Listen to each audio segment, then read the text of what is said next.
A special thank you to each of our subscribers who make this channel possible. Here's today's story.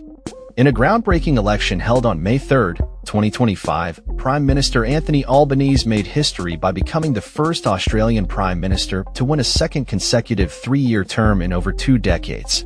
The election results, projected by the Australian Electoral Commission, indicated a decisive victory for Albanese's centre-left Labor Party, which secured 70 seats in the 150-seat House of Representatives. Opposition leader Peter Dutton conceded defeat, acknowledging the shortcomings of his campaign. "We didn't do well enough during this campaign, that much is obvious tonight, and I accept full responsibility for that," Dutton stated. He further congratulated Albanese on this historic win, recognizing the significance of the moment for the Labor Party. The Australian Broadcasting Corporation's election analyst, Anthony Green, predicts that Labor will end up with 76 seats, while the Conservative coalition led by Dutton is expected to secure only 36 seats.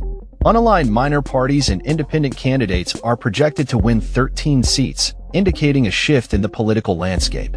This election unfolded against the backdrop of pressing issues such as energy policy and inflation, with both parties acknowledging the ongoing cost of living crisis affecting Australian households. Dutton's Liberal Party has placed the blame for rising inflation and interest rates on government waste, proposing to cut over 20% of public service jobs to curb spending.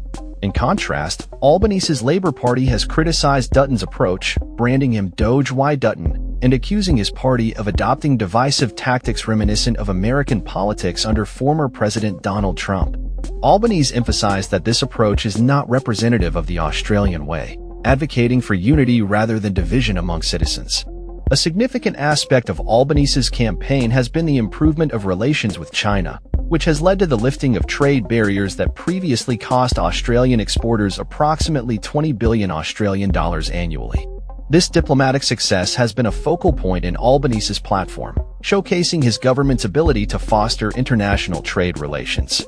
The election results reflect a changing demographic landscape in Australia, as younger voters now outnumber baby boomers for the first time. Both major parties have recognized the need to address the challenges faced by first home buyers in an increasingly expensive property market. As the Labor Party enters its new term, it holds a narrow majority of 78 seats, but with a redistribution reducing the total to 150 seats. Any loss of more than 2 could force them to rely on unaligned lawmakers for governance. In the face of these challenges, the Reserve Bank of Australia has recently reduced its cash interest rate to 4.1%, signaling a potential easing of financial hardship for Australians. This decision is expected to be revisited in the upcoming board meeting, as the bank aims to stimulate investment amid global economic uncertainties. The election results not only mark a significant political milestone for Albanese and the Labor Party, but also set the stage for addressing critical issues that will shape Australia's future in the coming years.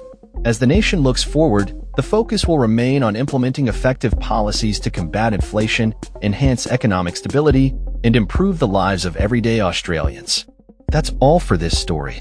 We upload videos every day covering many different subjects, so hit that subscribe button to stay informed. Thanks for watching.